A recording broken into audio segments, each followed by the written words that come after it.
Bonjour tout le monde, c'est toujours une joie de venir vous visiter une fois par semaine. Eh bien, je prie que la bénédiction du Seigneur repose sur chacun de vous. J'ai toujours hâte de voir l'Église. Vous me manquez beaucoup et je prie que bientôt nous allons pouvoir se réunir ensemble et adorer le Seigneur en esprit et en vérité. Ce matin, j'aimerais attirer votre attention à un passage très important dans l'Évangile de Matthieu, c'est Matthieu 24. Et Jésus ici est en train de donner un enseignement assez important qui porte beaucoup vers la fin des temps et les événements qui doivent arriver à la fin des temps. Vous savez, Jésus prend les sujets importants et nous les explique pour que nous puissions comprendre le temps de Dieu et les événements comme ils doivent nous arriver. Et c'est quelque chose que nous ne devons pas ignorer. Et encore, je suis tout le temps mystifié, perplexe même, pourquoi les églises n'enseignent pas tout l'Évangile. Les choses que le Seigneur a tellement clairement identifiées pour nous aider, pour qu'on soit encouragé et exhorté par la parole de la vérité.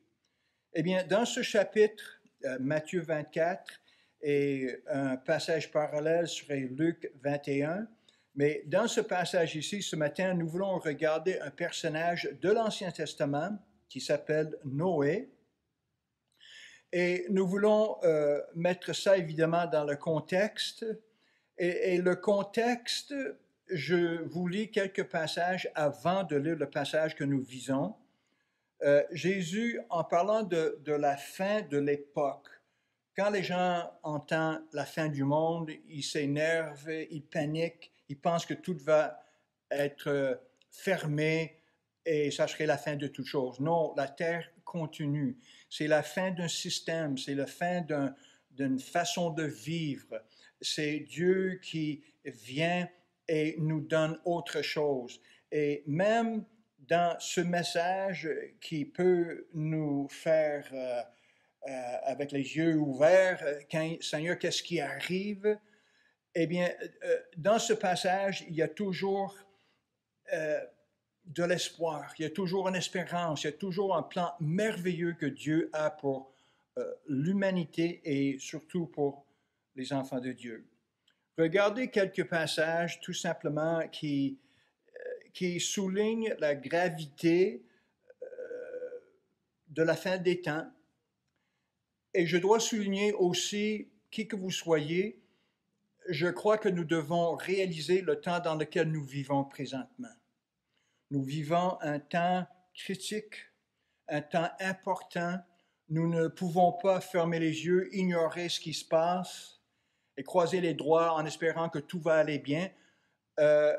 Je suis convaincu dans mon esprit que Dieu agit, que Dieu se lève, que Dieu étend sa main et il fait une œuvre glorieuse dans toute la terre. Peut-être ça vous ne semble pas tellement glorieux, mais c'est que c'est le Seigneur entre, ouvre la porte et fait des choses selon son plan à lui. Le COVID-19, dans mon avis à moi, c'est le commencement des douleurs. C'est, n'est-ce pas, la Bible donne une image d'une femme qui est enceinte, qui va bientôt accoucher. Et on sait que ça produit beaucoup de douleurs, mais qu'à la fin de cela, il y a quelque chose de glorieux. Ce que nous voyons présentement est douloureuse. On ne se réjouit pas de cela aucunement, mais pourtant, en connaissant les Écritures et en croyant dans le Seigneur, ce sont des signes, ce sont des choses que l'enfant de Dieu ouvre les yeux et il comprend le temps dans lequel nous sommes. Et nous faisons ce vidéo justement pour vous aviser. Peut-être c'est nouveau pour vous, peut-être vous n'avez jamais entendu parler de choses pareilles, mais ouvre les oreilles parce que le Seigneur fait quelque chose de grand en ce jour-là et il veut que vous soyez prêts pour cela.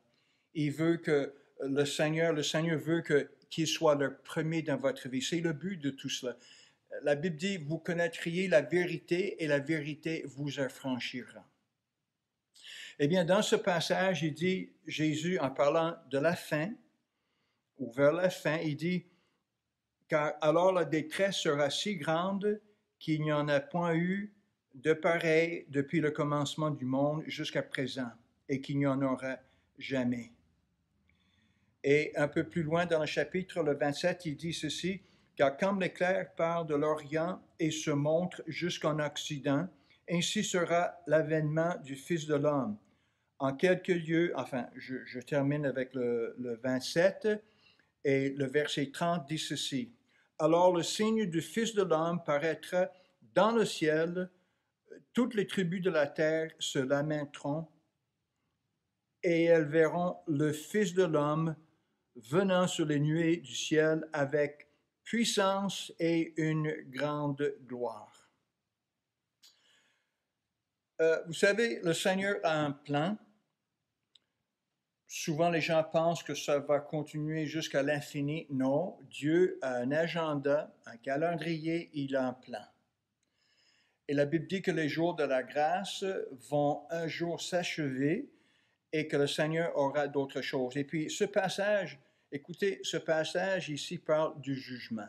Vous dites, oh ben le jugement, je veux rien savoir de cela. Oui, mais le Seigneur, regardez, a jugé votre péché, le péché du monde, à la croix en Jésus-Christ. Fait qu'on voit ça, le jugement de Dieu. Et le Seigneur, un de ses titres est « Il est le juge ». Donc le Seigneur, selon sa justice, selon son amour aussi, il doit juger le monde, il doit tous ceux qui refusent de croire en Jésus, tous ceux qui ne fléchiront pas les genoux devant lui. Le Seigneur, dans sa justice, il doit agir et il agit présentement. Et je bénis le Seigneur pour cette parole qui met un calme et une paix et même une joie dans notre cœur. Eh bien, je reviens tout de suite à notre personnage dans l'Ancien Testament, c'est Noé. La Bible dit, pour ce qui est du jour et de l'heure, personne ne le sait. On n'est pas de ceux qui fixent les dates pour le retour de Jésus-Christ. Le Seigneur dit non. Personne ne le sait, ni les anges des cieux, ni le Fils, mais le Père seul. Ce qui arrivera du temps de Noé arrivera de même à l'avènement du Fils de l'homme. Dans les jours qui précédèrent le déluge, les hommes mangeaient et buvaient et se mariaient et mariaient leurs enfants jusqu'au jour où Noé entra dans l'arche. Et ils ne se doutèrent de rien jusqu'à ce que le déluge vint et les emporta tous. Il en sera de même à l'avènement du Fils de l'homme. Donc, vous voyez, Jésus croyait en Noé, il croyait ce qui s'est passé, et dit de la même façon que les gens étaient. Puis la Bible dit dans Genèse que le monde était méchant et que les hommes, la pensée de l'homme se tournait constamment vers le mal. Et le Seigneur a dit tout simplement, j'en ai assez. Et vous connaissez l'histoire, peut-être vous êtes familier avec l'histoire, c'est qu'il a dit à Noé de construire une arche. Et dans cette arche, il n'y avait qu'une porte.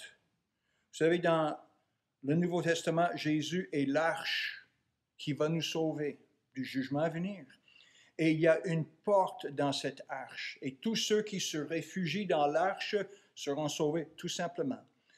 Donc, Noé prêchait pendant de nombreuses années que le jugement de Dieu venait, qu'il fallait, n'est-ce pas, entrer dans l'arche. Mais les gens se moquaient de lui. Jésus dit, à la fin des temps, ça serait la même chose, que les gens vont vivre leur vie, leur petite vie, centrée sur eux-mêmes, aucun souci pour Dieu, ce qu'il veut, aucun souci de vivre selon, n'est-ce pas, ce que Dieu veut pour nous, cette paix en nous, cette présence en nous, de vivre à la Seigneurie de Jésus-Christ. Non, les gens vont vivre leur propre vie. Et j'ai cette image, vous savez, le bateau anglais, le Titanic, quand ça a été construit, c'était tellement majestueux, tellement grand, que les gens, certaines personnes ont dit que même Dieu ne pouvait pas faire couler ce bateau. Ben, nous connaissons l'histoire. C'est que c'était une tragédie. Et les gens, pendant que ça coulait, les gens jouaient de la musique, ça dansait pareil. Peut-être c'était leur façon de réagir à cela, j'en sais rien. Mais de toute façon, le Seigneur dit, il sera de la même quand le Fils de l'homme viendra. Je me demande, êtes-vous préparé? Êtes-vous averti? Est-ce que vous pensez ce que le Seigneur dit, c'est de la foutaise, c'est une invention? Ou est-ce que vous croyez quand le Seigneur est venu puis il a donné sa vie pour nous, c'était pour nous sauver, c'était pour nous amener dans l'arche, c'était pour nous donner une éternité avec lui? Ou est-ce que vous pensez que ce sont des fables? Parce que j'ai l'impression qu'on vit dans une société, c'est qu'on ne veut rien savoir de cela, on est centré sur nous autres mêmes et on se divinise, on prend la place de Dieu. Eh bien, dans Hébreu, il y a un passage un autre passage concernant Noé. Ça se trouve dans le chapitre 11 et le verset 7. Évidemment, dans le Nouveau Testament. Il dit, c'est par la foi que Noé, divinement averti des choses qu'on ne voyait pas encore, et saisi d'une crainte respectueuse, construisait une arche pour sauver sa famille. Et c'est par elle qu'il condamna le monde et devint héritier de la justice qui s'obtient par la foi. Ce passage est rempli de vie, est rempli de vérité. Et la Bible dit que Noé a été divinement averti. Vous savez, tous ceux qui aiment le Seigneur, tous ceux qui comprennent le Seigneur, le plan de Dieu, ils ont été divinement avertis. Je bénis le Seigneur pour le jour dans ma vie où le Seigneur m'a touché, j'ai compris les choses, pas parce que je suis plus intelligent qu'un autre, mais j'ai compris que le Seigneur revenait. Et j'ai ressenti cet avertissement en moi de régler ma vie, de mettre ma vie, de donner ma vie au Seigneur tout simplement. Et je bénis le Seigneur pour ce jour. Et je veux vivre dans cette façon de penser. Ma vie est devant lui. Ma vie tient de lui. Ma vie va à lui à un moment donné, un jour. Donc, il a été averti des choses qu'on ne voyait pas encore. Le monde dit, ah ben écoutez, je ne crois pas à ces choses-là, je crois dans ce que je vois. Non, vous êtes mieux de croire à ce que le Seigneur dit, parce que ça c'est vrai. Donc, il ne voyait pas encore, mais il croyait. C'est ça la foi. Les choses qu'on ne voit pas avec nos yeux, mais un jour, on va voir avec nos yeux. Et déjà, avec les yeux de la foi, avec l'esprit, nous voyons des choses et sont réelles pour nous. C'est pour ça que nous ne vivons pas n'importe comment dans cette vie. Nous vivons pour plaire au Seigneur. Nous vivons pour marcher selon ce que le Seigneur veut. Et saisi d'une crainte respectueuse. Donc, voilà encore, j'ai déjà parlé de la crainte de Dieu, ce respect, cette révérence pour Dieu, et régler sa vie en fonction de cette crainte et amour pour Dieu. Il construisait une arche pour sauver sa famille. Qu'est-ce que vous construisez présentement? Est-ce que vous construisez une arche pour votre famille, père, maman? Que faites-vous pour vos enfants? Est-ce que vous enseignez vos enfants les voies du Seigneur? Ou est-ce qu'on les laisse aller? Il y en a qui disent, oh bien, ils vont choisir quand ils sont vieux. Non, non, non. C'est à maintenant, on doit inculquer dans nos enfants, nos petits-enfants, les voies du Seigneur. Ils sont tendres et il faut, n'est-ce pas, inculquer la vérité, la conviction des choses véritables que le Seigneur nous a enseignées. Donc, il a construit une arche pour lui et pour sa famille. Et c'est par elle qu'il condamne le monde et devient héritier de la justice qui s'obtient par la foi. Voilà. Pour sa foi en Dieu et pour ce qu'il avait fait, il a obtenu la justice. C'est ça ce que nous faut, ou ce que ça vous faut, si ça se dit en français, la justice de Dieu. Parce que notre justice, nous n'en avons pas. Nous avons fait banqueroute spirituellement. Tous sont privés de la gloire du Seigneur. Mais la justice qui s'obtient par la foi, vous voyez, non pas par les œuvres, la justice qui s'obtient par la foi en Jésus-Christ. Voilà ce que le Seigneur veut que vous ayez comme héritage. Et nous bénissons le Seigneur pour son œuvre, pour le plan de Dieu. Et nous sommes tellement heureux d'être dans l'arche et puis d'avoir la connaissance, la confiance que Seigneur, nous sommes en toi. Puis dans les temps troublés, on se refuge en Jésus.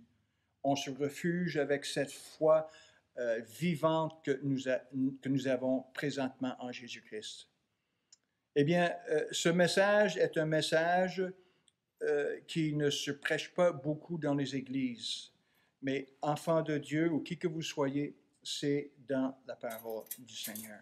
Et nous tenons à vous avertir avec l'amour qu'on a pour vous, l'amour qu'on a pour Jésus-Christ. Nous voulons être fidèles à lui et il faut se préparer. Il faut entrer dans l'arche. Il n'y a qu'une porte. Jésus est la porte. Je veux en ce moment tout simplement prier et prier que l'Esprit Saint puisse nous aider, que l'Esprit Saint fasse un travail profond dans notre cœur. Seigneur, nous venons devant toi et nous savons le temps dans lequel nous vivons et nous voulons agir et vivre selon la sagesse. Et nous voulons être comme Noé, Seigneur, qui était divinement averti. Je prie que ce message puisse, dans sa faiblesse, je prie, Seigneur, que ce message puisse toucher les gens et qu'ils soient divinement avertis et que leur vie, Seigneur, soit réglée devant toi et qu'ils croient en toi.